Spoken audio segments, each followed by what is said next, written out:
in octahedral field. Here we have taken energy on the y-axis. These are the 5 d orbitals of the d subshell. These are degenerate. Degenerate meaning they are equal in energy, and hence we have drawn them together. When the d subshell is in a spherical crystal field, the ligands are approaching. But if the crystal field is spherical, then they are raised in energy. But in case of an octahedral crystal field, d splitting occurs. The d subshell, the 5 orbitals which were equal in energy, are no longer equal. This is because in an octahedral field, the ligands approach along the axis. An octahedral complex looks like this if this is the metal. 4 in a square, 1 above and 1 below the plane like this. So these are along the axis, the ligands are approaching along the axis, and hence the d orbitals which are along the axis, that is dx square y square and dz square, face maximum repulsion and hence are increased in energy. The d orbitals which are between the axis, dxy, dyz, dzx, these are lowered in energy, because of which now we have 2 orbitals here,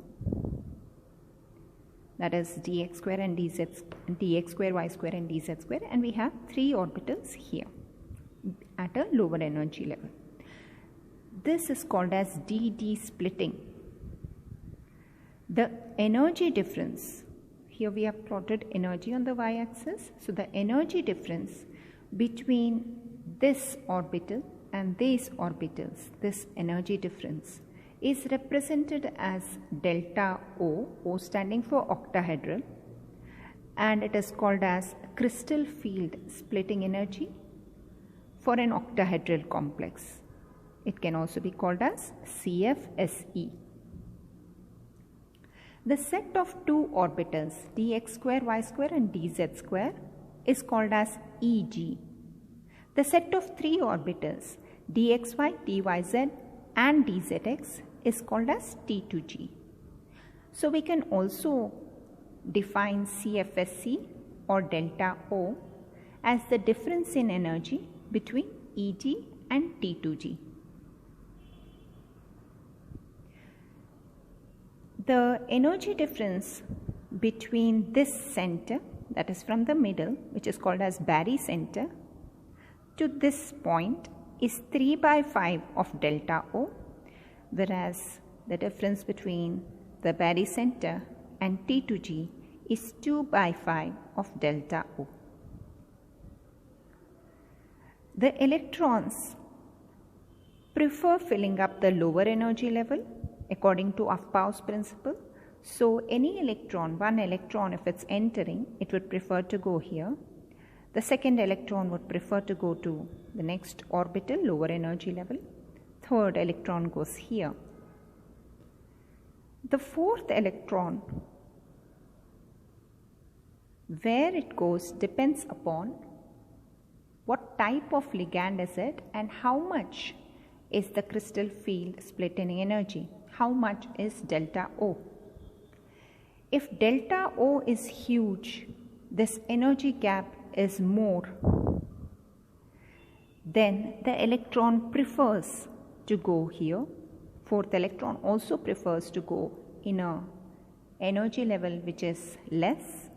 Fifth electron here, sixth electron here, before filling up these energy levels 7, 8, 9 and 10. This occurs in the case of strong ligand. in case of strong ligands, say example cyanide, delta O is maximum. Pairing energy is less, the energy required for pairing is considerably less. Hence, the electrons fill T2G completely before they move to EG.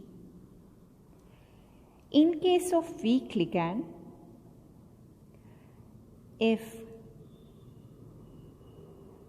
delta O is not that much, delta O is considerably less as compared to pairing energy, the first, second and third electrons still occupy the lower orbitals because of lesser energy. But the D4 electron now has a choice. Rather than pairing up here, it would prefer to go to this orbital, that is EG orbital. Similarly, the fifth electron prefers to go here before pairing occurs like this. This is the difference between a strong ligand and a weak ligand. In case of strong ligand, delta O is high, much higher than pairing energy, and hence electrons occupy lower orbitals completely before going to higher orbital. That is, pairing occurs in T2G before going to EG. If the ligand is weak, then delta O is less, energy difference is less.